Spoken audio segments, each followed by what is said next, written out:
એટલે આવા ખોટા મારા હાડા વિચારો તમે. ચૂંટણી આવી છે, વિપક્ષ તરીકેની ભૂમિકામાં અત્યાર સુધી કોંગ્રેસ ક્યાંય હતી નહીં.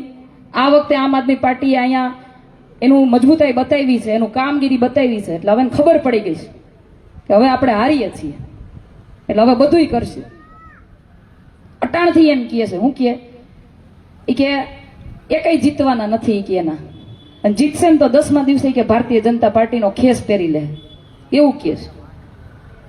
આજે હું તમને તમારી સામે, જનતાની સામે, હું મારા ઉમેદવારોને પૂછવા માંગુ છું.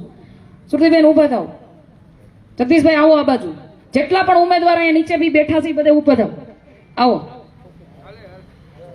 આવો ઊભા થાવ બધા, આવો આવો ફટાફટ આવો. હાલો,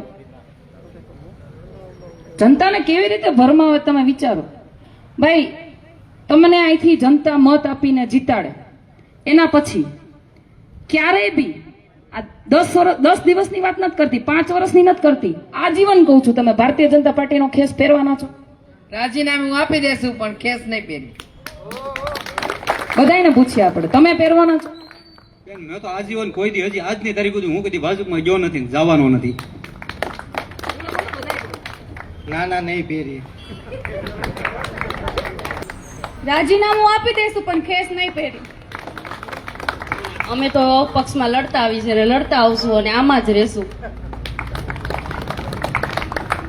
એટલે આવી રીતે ભરમાવે